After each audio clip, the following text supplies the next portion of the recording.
मेरे दोनों हाथ में जो आप ये नींबू और अमरूद देख रहे हैं, ये मेरे ही गार्डन के हैं। अभी-अभी मैंने तोड़े हैं और ये खुशी आप जो मेरे चेहरे पे देख रहे हैं, ये इसी की वजह से है। और ये इतना भारी था कि मैं ले नहीं पा रही थी। तो अभी परसों मैंने आपको नींबू के बारे में सारी इन्फॉर्मेशन दी थी और आज मैं आपको अमरूद घर पे किस तरीके से ग्रो करना चाहिए, उसके बारे में सारी इन्फॉर्मेशन दूँगी। तो अगर आपने मेरा नींबू वाला वीडियो नहीं देखा है, तो आप देख सकते हैं 1 जनवरी को मैंने अपलोड किया था। अमरूद देखिए उगाना तो बहुत आसान है अपने घर में, बस अमरूद में भी सेम प्रॉब्लम आती है जैसे नींबू के पौधे में आती है कि जब ये कली से फूल बनता है और फूल के बाद जब अमरूद बनने का नंबर आता है तो ये क्या होता है, झड़ जाते हैं अमरूद, सूख जाते हैं या फिर फूल अमरूद में कन्वर्ट नहीं होते हैं। ये जो प्रॉब्लम आती है ये ज़्यादा होती है। इस तरीके से अमरूद पक नहीं पाते हैं, उसके पहले ही खराब हो जाते हैं, सूख जाते हैं, झड़ जाते हैं। तो अमरूद उगाने के लिए सबसे बड़ी बात तो क्या है, देखिए पहले तो आपको जो पॉट है वो कम से कम 18 से 20 इंच का लेना होगा, क्योंकि अगर आप छोटे गमले में इसे रखेंगे तो एक समय के बाद इसकी जड़ें बहुत ज़्यादा बड़ी हो जाती हैं, फिर इसको गमले में रखना बहुत मुश्किल होता है। जैसे मैंने इस समय देखिए 14 इंच के पॉट में लगा रखा है और आप विश्वास नहीं मानेंगे, इस समय पूरे गमले में सिर्फ जड़ ही जड़ है, मिट्टी बहुत कम ही बची है। और मैं सिर्फ इसलिए इसको रिपोर्ट नहीं कर रही हूँ क्योंकि फरवरी में इसकी कटिंग, प्रूनिंग और रिपोर्टिंग करूँगी, तो मैं फरवरी का वेट कर रही हूँ और उसी समय मैं इसको एक बड़ा पॉट भी दूँगी, क्योंकि 14 इंच का पॉट इसके लिए अब काफ़ी छोटा हो गया है। और ये 2 साल पुराना पौधा है, आप देखिए कितना लंबा चौड़ा हो गया है, पर पौधा बहुत पुराना नहीं है। 2 साल ही हुए हैं इस पौधे को खाली। और अमरूद आप देखिए कितने बड़े-बड़े साइज़ वाले अमरूद हैं ये और बहुत मीठे अमरूद होते हैं। जब आप इसे काटेंगे तो ये अंदर से लाल होते हैं, गुलाबी लाल रंग के। तो बहुत ही बढ़िया वैरायटी है ये अमरूद की, इसमें बीज कम होते हैं और बहुत टेस्टी भी होता है ये अमरूद। तो अमरूद को उगाने के लिए गमला मैंने आपको बता ही दिया है किस साइज़ का होना चाहिए। अब दूसरी बात करते हैं धूप की। तो इस पौधे को पूरे दिन की धूप चाहिए, चाहे गर्मी है, चाहे बरसात है और चाहे सर्दियाँ का मौसम हो। कोई भी मौसम हो, इसको आप ऐसी ही जगह रखें जहाँ इसे पूरे दिन की धूप मिले। तो आप इसे छत पे रख सकते हैं या फिर अपने घर के उस कोने में रख सकते हैं जहाँ पे पूरे दिन धूप आती हो। वैसे तो देखिए ज़मीन पे लगाने वाला पौधा है ये, बहुत बड़ा हो जाता है, एकदम बहुत बड़ा पेड़ बन जाता है। लेकिन देखिए सबके घर में इतना स्पेस नहीं होता है, लेकिन शौक तो सबको ही है। तो हम क्या कर सकते हैं, इसे गमले में लगा सकते हैं। आजकल गमले में लगाने के लिए भी बहुत वैरायटी आती है, जो छोटे ही पौधे में काफ़ी अमरूद आते हैं। जैसे कि आप मेरा ये प्लांट ही देख सकते हैं, बहुत बड़ा नहीं है लेकिन फिर भी कितनी क्वांटिटी में इसमें अमरूद आए हैं। आप इस समय देखिए ये जो अमरूद हैं, इसके पहले भी मैंने 4-5 अमरूद तोड़े थे और अभी भी पौधे पे अमरूद लगे हैं, क्योंकि सारे नहीं पके थे, तो जितने पके हैं मैंने सिर्फ उतने ही तोड़े हैं। चलिए अब आपको इसकी इन्फॉर्मेशन देती हूँ। तो ये देखिए जब इसमें हल्की-हल्की सी ग्रोथ आने लगे तो आपको इसे ऐसा फर्टिलाइज़र देना है जिससे कि पौधे की ग्रोथ तेज़ हो, इसमें जो नई-नई स्टेम्स आएँ वो काफ़ी मजबूत आएँ, ताकि ये जो कलियाँ हैं ये काफ़ी क्वांटिटी में आ सके, क्योंकि नई ब्रांच पे खूब सारी कलियाँ आती हैं और जितनी सारी कलियाँ होंगी उतने ही हमें अमरूद मिलेंगे।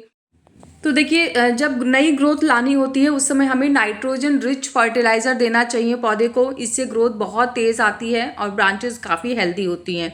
तो अगर सर्दियाँ चल रही हैं तो आप इसे सरसों खली का फर्टिलाइज़र दीजिए और अगर गर्मी का मौसम है तो आप यहाँ सरसों खली की जगह वर्मी कंपोस्ट या गोबर की खाद का इस्तेमाल कर सकते हैं।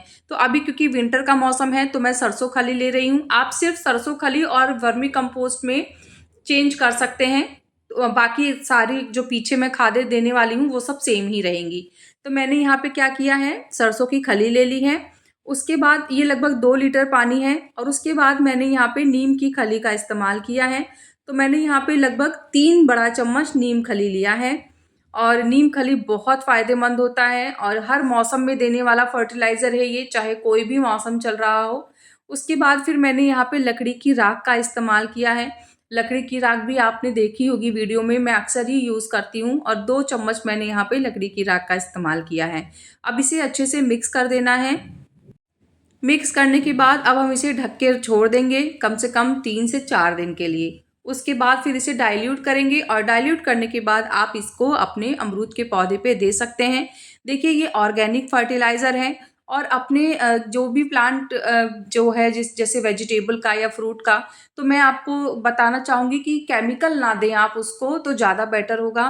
क्योंकि क्या होता है ना, देखिए हम मार्केट से जो खा रहे हैं वो सब केमिकल बेस ही हैं, सब केमिकल फर्टिलाइज़र डाल के ही बनते हैं। पर जब हम अब से अपने घर में उगा रहे हैं तो हम उसको ऐसे फर्टिलाइज़र दें जो ऑर्गेनिक हो, ताकि हम उसे खाएँ तो कुछ तो ऑर्गेनिक हमारी बॉडी में जाए। और केमिकल देने का फिर खाने वाली चीज़ों पे कोई मतलब नहीं है। आप फूल के पौधों पे दे सकते हैं, उसमें फिर कोई प्रॉब्लम नहीं, क्योंकि वो आप खा नहीं रहे हैं। लेकिन मैं यही कहूँगी कि जो भी वेजिटेबल या फ्रूट आप ग्रो कर रहे हैं अपने घर में, उनमें ऑर्गेनिक फर्टिलाइज़र दीजिए, तो आपको रिज़ल्ट अच्छा मिलेगा। ये नहीं है कि आप ऑर्गेनिक देंगे तो रिज़ल्ट उतना अच्छा नहीं मिलेगा। आप देखिए, मैंने दिखाया ही है आपको, और ये देखिए ये फर्टिलाइज़र देने के बाद मेरे पौधे पे अमरूद की कितनी सारी कलियाँ आई हैं, और अब आप ग्रोथ भी देख सकते हैं, प्लांट कितना हरा-भरा है। ये जो फर्टिलाइज़र है इसे आप महीने में 1 बार दे सकते हैं, या फिर 20 से 25 दिन में 1 बार दे सकते हैं।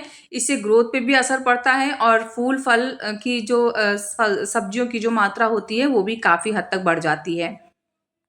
अब सरसों खली फर्टिलाइज़र देने के लगभग 15 से 20 दिन बाद हम इसको फिर से एक फर्टिलाइज़र देंगे। तो उसके लिए मैंने क्या किया है, मिट्टी की गुड़ाई कर ली है, और गुड़ाई करना बहुत ज़रूरी है, गुड़ाई ज़रूर किया करें। 15 से 20 दिन में एक बार मिट्टी की गुड़ाई करना बहुत आवश्यक होता है, अमरूद के पौधे को भी पसंद आती है ये चीज़।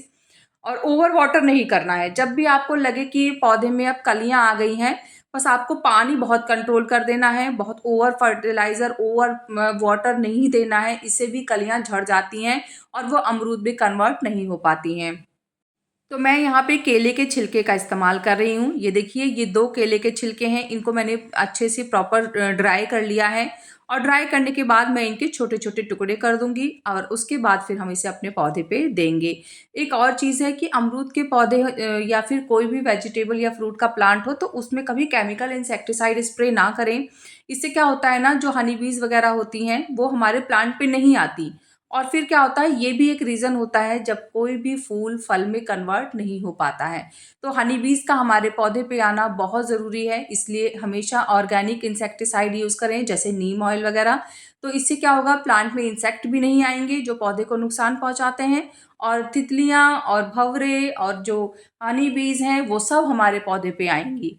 तो ये देखिए, केले के छिलकों को छोटे-छोटे टुकड़ों में मैंने काट लिया है, और गुड़ाई करके जो सर्कल बनाया था मैंने उसमें डाल दिया है। अब क्या करना है, जो मिट्टी हमने स्टैंड के नज़दीक की थी, उससे इस सभी खाद को अच्छे से ढक देना है। ये हमें तब करना है जब हमारे प्लांट की ग्रोथ हो जाए और छोटी-छोटी कलियाँ आनी शुरू हो जाएँ अमरूद की। इसके बाद एक लिक्विड और देना है जो बहुत ज़रूरी है, और इसी समय पे देना है जब आपको लगे कि कलियों ने आना शुरू कर दिया है। तो इसके लिए मैंने यहाँ पे लगभग 1 लीटर पानी लिया है, और उसमें मैंने 1 चम्मच ही आयरन डस्ट का इस्तेमाल किया है। आयरन डस्ट फूल को फल में कन्वर्ट होने में बहुत हेल्प करता है।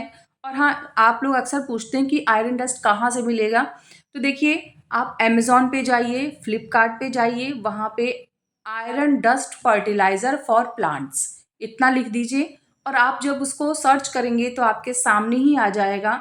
ये आप खरीद के रख लीजिए, ये फर्टिलाइज़र बहुत काम आता है। और जैसे कि आपके पास अगर फ्रूट्स के प्लांट है, वेजिटेबल के प्लांट्स हैं, आपके पास गुलाब का पौधा है, या फिर आपके पास गुड़हल का पौधा है, तो ऐसे पौधों के लिए बहुत ही फ़ायदेमंद होता है। आपको 3 महीने में 1 ही बार देना होता है इसे, उसके बाद बार-बार रिपीट करने की भी ज़रूरत नहीं पड़ती है, और बहुत ही अच्छा जो रिज़ल्ट है वो इससे मिलता है।